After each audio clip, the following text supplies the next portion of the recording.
So, Aristotle, lovely to meet you. I'm a big fan of your work. Oh, well, shucks. You're such a prolific thinker. Hmm.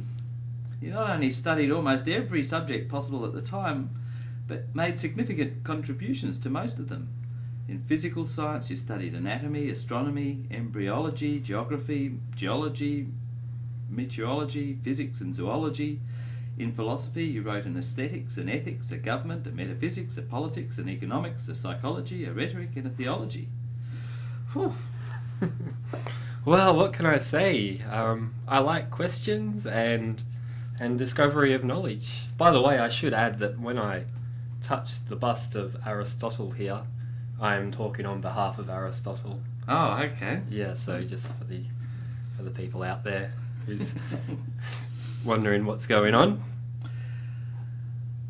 Okay, so you did a lot of thinking, but I think you kind of sold out by finally fleeing the city of Athens in fear of a mob, because they were worried that they might seek retribution on you from after the death of Alexander the Great. Wouldn't it have been a greater thing to have faced down such a situation with courage, like Socrates did, instead of running off like a rabbit? Well, I am a human, I guess, after all. I'm still working on my cultivations of feelings and emotions and character to aim for the virtue mean. As for that little twat Alexander the Great, I fear that he was not listening to most of my lessons on virtue ethics. He acted with such excessive vices of rashness and vanity and excessive ambition. Terrible the way his character turned out, that Alexander the Great. Yes, yes. So what should we talk about today? Why, let's talk about the most important thing of all for a human life. The thing which is most final and self-sufficient. Eudaimonia. Ah, yes. I've heard of this ancient Greek term, eudaimonia. Although you may be displeased that ancient Greek is not really spoken outside of academic circles these days. In the language of English, this eudaimonia term is sometimes translated as living well or faring well, human flourishing and excellence, or a general state of happiness and fulfilment. How do you feel about that? Oh, I love the ancient Greek language. In fact, I wrote a book called the Poetics. It was really my ode to the language. Well, in that case you'll be pleased to know how many words from English find their root in ancient Greek. The word philosophy, for instance. But tell me more about eudaimonia. Okay. Well, I'm looking at what I can tell people in general about how to approach life in order to do as well as they can. I want to give a few tips on what the very best life might be like and how to work to achieve it. Sounds like a big ask. Yeah, I know. But after the debacle with Alexandra, I thought I had better, give it a try. My guidelines are pretty baggy. I don't say everyone has to be exactly the same or anything like that. I just give a few tips, really. We must not expect any more precision than the subject matter permits you to know. So it sounds like you're a bit different from Plato then on this subject. Yeah. Well, I had my originality with Plato, but my thoughts digress a lot from Plato. I pretty much agree with my old mate Plato, and the way he identified the self with the soul and said the finest aspects of the soul was its ability to use language to give reasons. Yes, we've looked at this in the very first Year 12 text in our course here, Aristotle. Plato thought of the soul as an immaterial being which pre-existed its association with this particular body and would survive the body's death. Accordingly, since it's one's self which is ultimately valuable, Platonic ethics required that one should care for one's soul and that the body should be treated in such a way as not to impede the proper activities of the soul. The body was kind of in the way, really. The soul should have a harmonious balance, Plato held, ruled by reason and self-discipline, so that it was as free as possible to strive after the form of the good. Oh yes, well, Plato, he was such a dreamer. always looking at the stars, pointing up above at the stars. Most of what he said was baloney, really, but I suppose I owe him something. His grand talk of the forms propelled me to develop my own methods of thinking and philosophy. I am much more pragmatic than Plato, much more a salt-of-the-earth kind of guy. I pay close attention to the natural world around me, to the opinions of others about the good life. For instance, my starting point with discussions of eudaimonia is really in biology. In my observations, I have noticed a crucial difference between organisms which are alive and other things which are not. The general word I use to account for this is psyche. Unlike Plato, I am quite prepared to talk of plants and animals as having souls or psyches. The feature which characterizes all organisms is just what our word for them suggests. They are internally organized. They have an inbuilt aim, or telos, as I like to say in ancient Greek.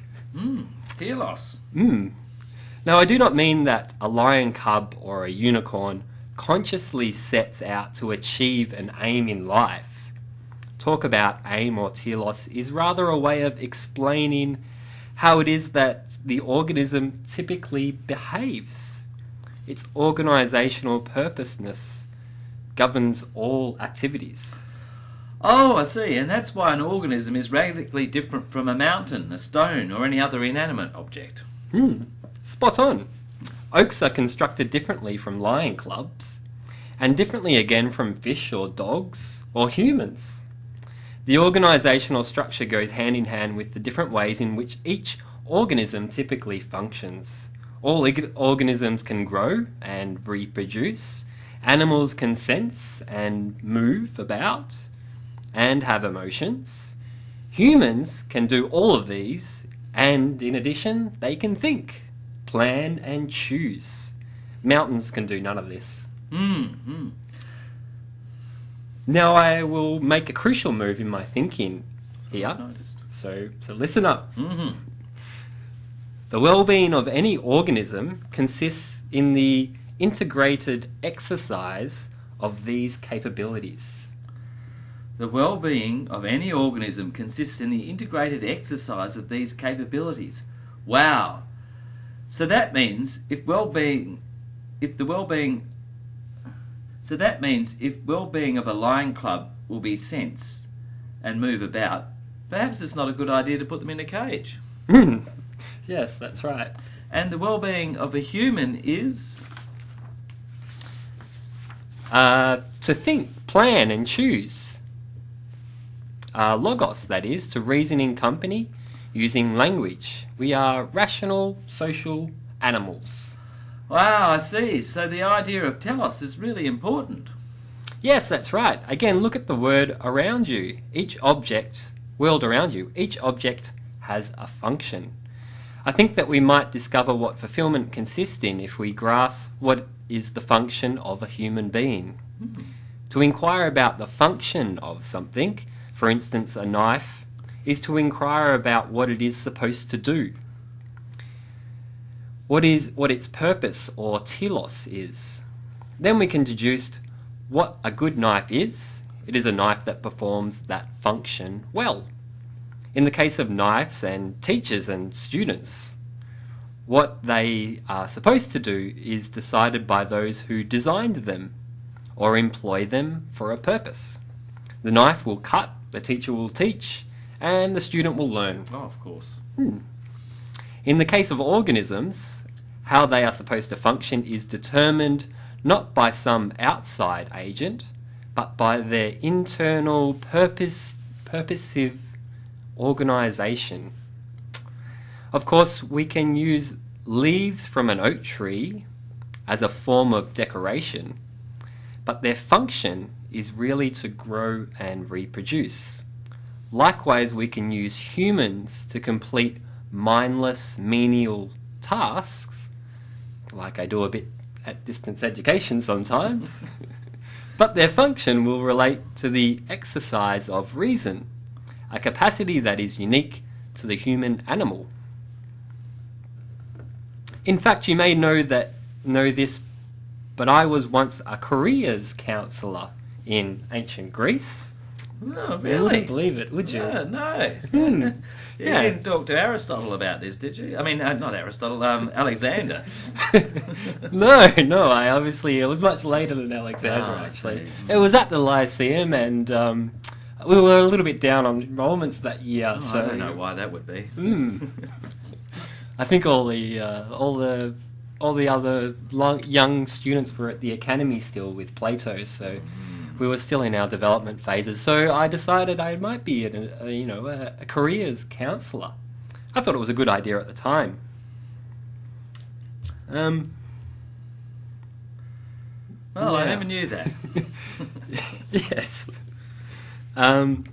Okay, so people would come to me and they would ask me, what shall I do in life? And all I thought I had to do was inquire into their unique capabilities of the persons that came to me, and then to match a career that would be best to integrate their capabilities. So there was a person with an excellent sense of rhythm and harmony. Obviously, their function and purpose was in music, and so I said, well, you need to be a musician. Uh-huh. That's your function for life. I see. And what about if a book lover came to you? Someone who loved reading and writing books. Well, I said, maybe a writer or maybe an academic, something like that would be a good career. What about a person who was very good at stealing?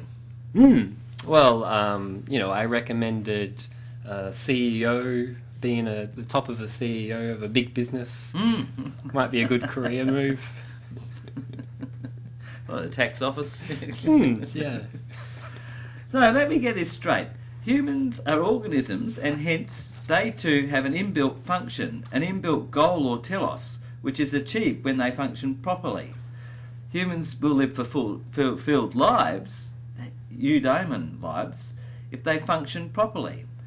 And to function properly is to exercise the capacities to be found in the human soul that lead to excellence, and to exercise them well.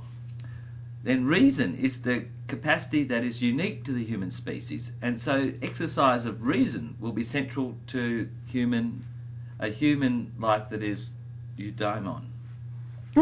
That's exactly right. Say, have you ever thought about going into a career in teaching? Oh, really? You think I'd be good at it? Could be your function. Good life. Okay, so we'll be happy and flourishing if we fulfil our role or function, and whilst the fine details of what that function or role is will vary from individual to individual, insofar as we can say anything at all about humanity in general, the function of humanity in general is to develop our logos, our ability to reason in company using language. We've got the purpose nailed, Aristotle, now. So what sort of things can we do to achieve that purpose? That leads me on to the bit I am proudest of the most. To be able to foster reasoning in company using language, we have to develop a whole lot of social skills as ingrained habits. I can see these skills as arites because this means excellence, and I reckon these are the habits that enable us humans to achieve excellence in that which we excel at. Logos. Then the Romans came along and renamed the virtues. Don't ask me why. Ask a Roman. Yeah, I don't know why they call them virtues either. So, we're running out of time a bit here now, Big A. But can you give us a quick idea, just a quick idea, of how we're supposed to recognise and promote these virtues or arites? Okay, I'll give it a go. I'll hold on to the virtue bust of Aristotle and talk about turtles. Sure thing, Turtle. You know that one we called him Turtle because he taught us. Very funny. Is wit one of your virtues, Aristotle?